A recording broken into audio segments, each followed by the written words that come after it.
నమస్కారం, city news కి స్వాగతం. అభివృద్ధి సంక్షేమంకు జగన్ అడ్డుపడుతున్నా కూటమి ప్రభుత్వం ప్రజల కోసం పనిచేస్తుందని ఎమ్మెల్యే నసీర్ అహ్మద్ అన్నారు. 90 లక్షల రూపాయల సీఎం రిలీఫ్ ఫండ్ చెక్కులను తన కార్యాలయంలో 27 మంది లబ్ధిదారులకు ఆయన అందించారు. పేదరికంతో వైద్యానికి ఎవ్వరూ దూరం కాకూడదనే లక్ష్యంతో కూటమి ప్రభుత్వం సీఎంఆర్ఎఫ్ చెక్కులను ఎక్కువ మంది లబ్ధిదారులకు అందిస్తున్నట్లు చెప్పారు. వాళ్ళందరికీ కూడా దాదాపు 90 లక్షల రూపాయలు ముఖ్యమంత్రి గారి సహాయాన్ని ద్వారా వాళ్ళందరికీ కూడా సహాయం అందించడం జరిగింది.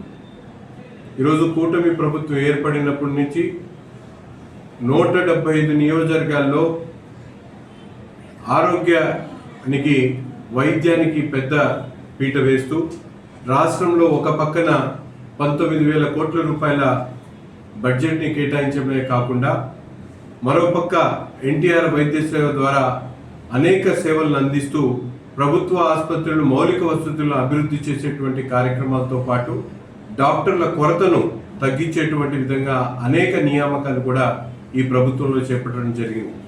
ఒక పక్కన అభివృద్ధి కార్యక్రమాలు, రెండో పక్కన సంక్షేమ కార్యక్రమాలు చేస్తూనే ఈ రాష్ట్రానికి అవసరమైనటువంటి రాజధాని అభివృద్ధి కార్యక్రమం, అలాగే పోలవరాన్ని అభివృద్ధి చేసేటువంటి అనేక కార్యక్రమాలు జరుగుతూ ఉన్నాయి. కాబట్టి ప్రజల ఆశీర్వాదాలతో తప్పకుండా ఈరోజు రాష్ట్రం అన్ని విధాలు కూడా అభివృద్ధి చెందేటువంటి అవకాశాలు ఉన్నాయి. కాబట్టి ఈరోజు ప్రతిపక్షం లేనటువంటి జగన్మోహన్ రెడ్డి ఏదైతే పులివెందుల శాసనసభ్యుడి గారు మాట్లాడుతూ ఉన్నారో అటువంటి మాటలకి ప్రజలు చీకొట్టేటువంటి పరిస్థితి ఉందని చెప్పి ఈ సందర్భంగా తెలియజేస్తాం. ఇంటర్నెట్ చరిత్రలో సంచలనం సిటీ బ్రాడ్బ్యాండ్. ఇప్పుడు ఇంటింటికి ఇంటర్నెట్, సిటీ నుంచి గ్రామం వరకు అదే స్పీడ్. మీరు ఈ రోజే సిటీ బ్రాడ్బ్యాండ్ కుటుంబంలో చేరండి. కాంగ్రెస్ శ్రేణులు నగరంలో ర్యాలీ నిర్వహించారు. పీసీసీ వర్కింగ్ ప్రెసిడెంట్ మస్తాన్ వలి ఆధ్వర్యంలో బిఆర్ స్టేడియం నుంచి రాజీవ్ గాంధీ భవన్ వరకు ర్యాలీ నిర్వహించారు. జిల్లా నగర కాంగ్రెస్ అధ్యక్షులుగా నూతనంగా సుధీర్ బాబు, అహ్మద్లు నియమితులయ్యారు. వీరిద్దరూ ప్రమాణ స్వీకారం సందర్భంగా ర్యాలీ చేపట్టారు.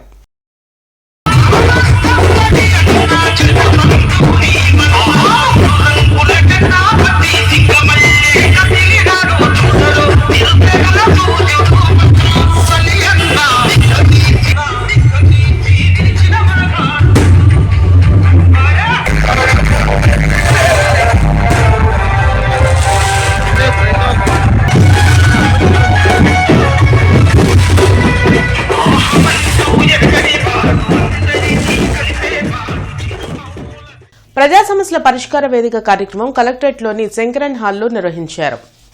కలెక్టర్ తమీం అన్సారియాతో పాటు ఇతర ఉన్నతాధికారులు జిల్లా నలుమూల నుంచి వచ్చిన బాధితుల నుంచి వినతులు స్వీకరించారు.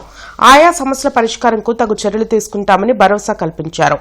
రెవెన్యూ, సామాజిక పెన్షన్, ఆస్తి సమస్యలపై ఎక్కువగా ఫిర్యాదులు అందాయి.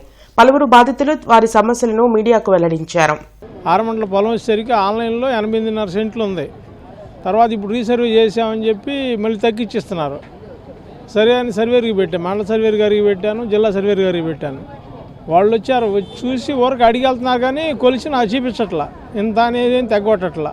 అదేమంటే నీ కొండేరు వాగులోకి పోయింది, ఆ రోడ్లో పోయింది, వాళ్ళే సరిపోయినాయి అని అంటున్నారు.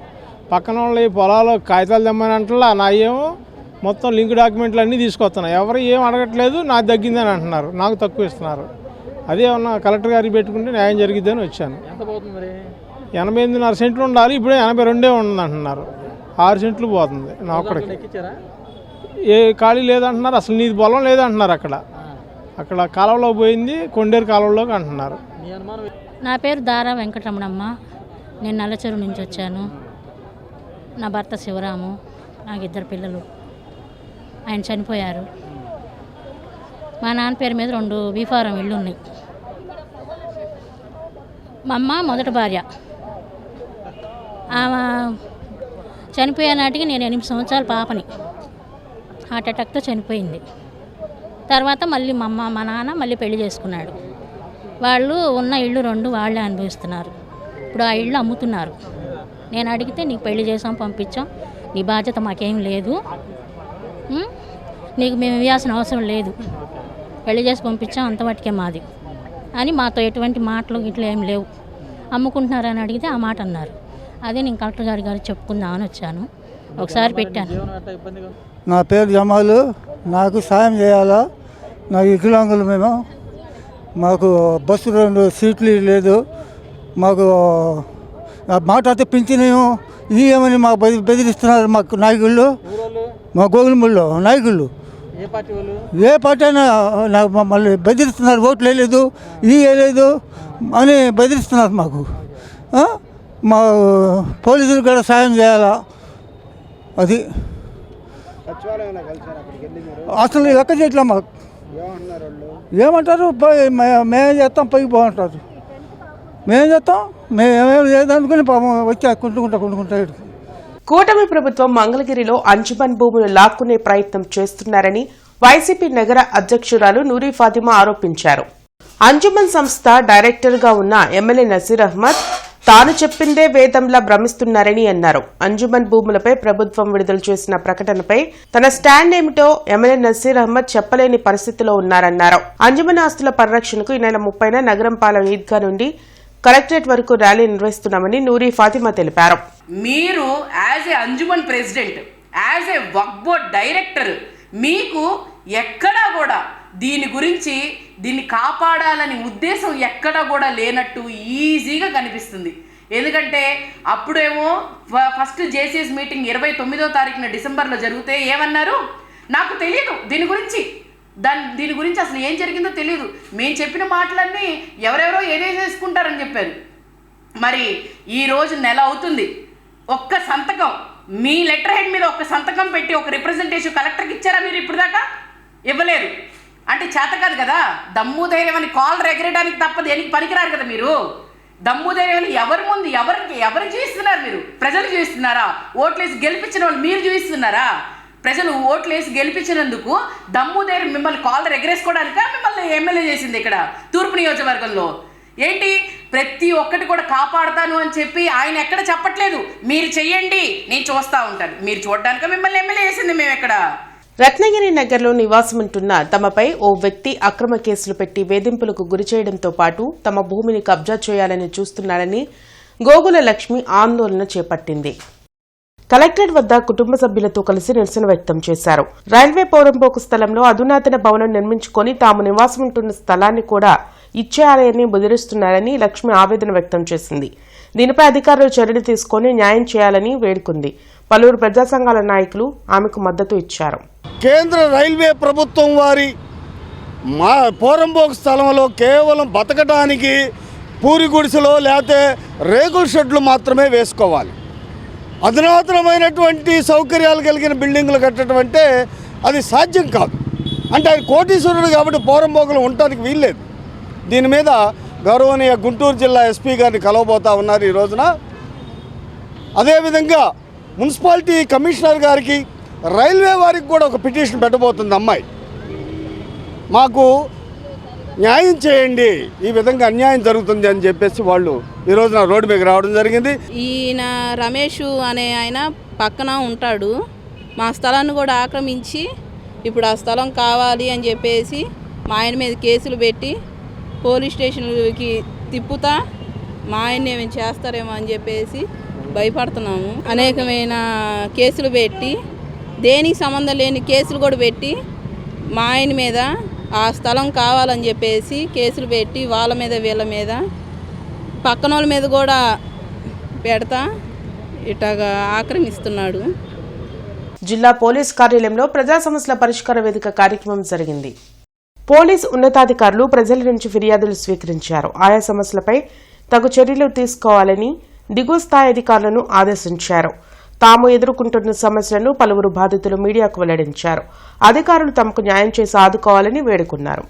అయితే కోబెలపేట 8వ లైన్కి చెందిన ఎల్జాల నారాయణమ్మది చాలా ఘోరమైన విషయం అండి.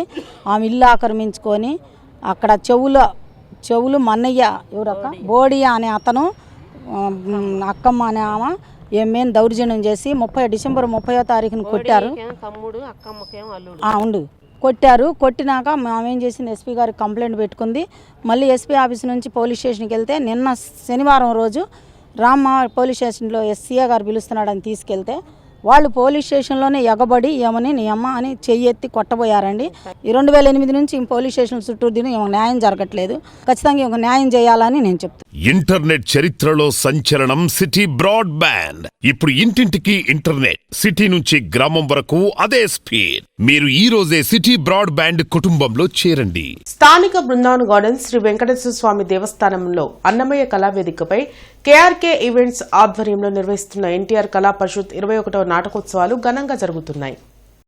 కార్యక్రమాల్లో భాగంగా ఆదివారం ప్రదర్శించిన కూచిపూడి నృత్యం ఇది ప్రమాదానికి సంకేతం నాటకం ప్రేక్షకులను ఆకట్టుకున్నాయి.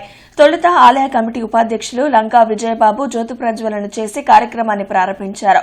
కుందల చేతన శ్రావణ్య, ఎర్రం సింధుజ, క్రోవిడి శ్రీలక్ష్మి తన్వీలు పలు కీర్తనలకు కూచిపూడి నృత్యాలు ప్రదర్శించి ఆహుతుల ప్రశంసలు అందుకున్నారు. ఈ కార్యక్రమాన్ని సంస్థ నిర్వాహకులు కాట్రగట్ట రామకృష్ణ ప్రసాద్, బొప్పన నరసింహారావు, జి మల్లికార్జునరావు తదితరులు పర్యవేక్షించారు.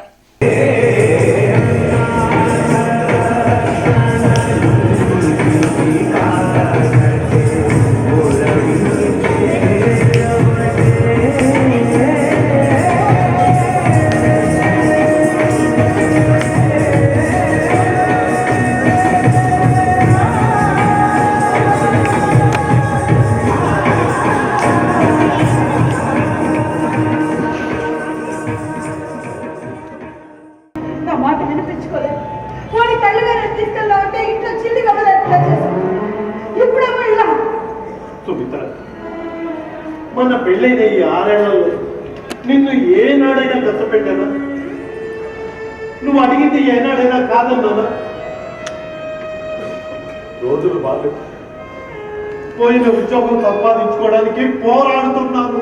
ఉద్యోగం రాకపోతే నా పరిస్థితి ఏంటి? నా పిల్లడి పరిస్థితి ఏంటి? చూడు, మందులు వాడితే 2 రోజుల పాటు తగ్గుతుంది అన్నారు. ఆ తర్వాత 2 రోజుల లోపల ఆపరేషన్ చేయించుకోవచ్చు అని కూడా చెప్పారు. సరే, అలాగే 21 సంవత్సరాల నుంచి నిర్విరాగంగా ఎంతో ఖర్చుతో కూడుకున్న విషయం చక్కగా నిర్వహిస్తున్నారు. ముందుగా వాళ్ళకి నా కళాభివందనాలు. ఇంకా ముఖ్యంగా ఏంటంటే వీళ్ళకి ఎన్టీ రామారావు అంటే మా పిచ్చి. వీళ్ళు ఎక్కడ ఎన్టీ రామారావు ప్రోగ్రాం ఉన్నా కూడా వెళుతూ ఉంటారు, ఇక్కడ ఆనందిస్తూ ఉంటారు, వీళ్ళు సహకారాలు అందిస్తూ ఉంటారు. ఈ రామకృష్ణ ఇక్కడే కాకుండా ఈ బ్యాచ్ ఎల్వీఆర్లో కూడా ఎల్వీఆర్లో కూడా సంస్కృతి విభాగాలు ఎక్కువగా అక్కడ ఒక సభ్యుడిగా సాంస్కృతిక కళాశాలను అభివృంచిన వ్యక్తిగా అక్కడ కూడా చాలా గొప్పగా రామకృష్ణ ఏ కార్యక్రమం తీసుకున్నగా నిబద్ధతగా సక్రమంగా పద్ధతిగా చేసేటువంటి వ్యక్తి. ఆయనకి తోడుగా మా వెంకట్రావు ఎక్కడ పెడితే అక్కడ ఉంటాడు. వీళ్ళందరినీ నేను అభినందిస్తున్నా. ఇదే కొనసాగాలని, మా సహాయ సహకారాలు ఉంటాయని. ఇంకో గొప్ప విషయం ఏంటంటే వీళ్ళు మరి ఏం చేస్తారో ఏమిటో నేను కనపడ్డప్పుడు ఏమైనా మా సహాయం ఏమైనా కావాలా అని అడుగుతూ ఉంటా. అడిగినా కూడా ఏం అక్కర్లేదంటారు. మరి ఎక్కడి నుంచి తీసుకొస్తున్నారు, ఎట్లా తీసుకొస్తున్నారో డబ్బులు అడగరు. వీళ్ళు అడగకుండానే ఇచ్చేటువంటి గొప్ప సంస్కృతి వీళ్ళు స్థాపించారు. కాబట్టి వీళ్ళకి అభినందన. ఇవి ఇప్పటివరకున్న వార్తా వివరాలు. మరికొన్ని వార్తా విశేషాలతో మళ్ళీ కలుద్దాం. అంతవరకు సెలవు. నమస్కారం.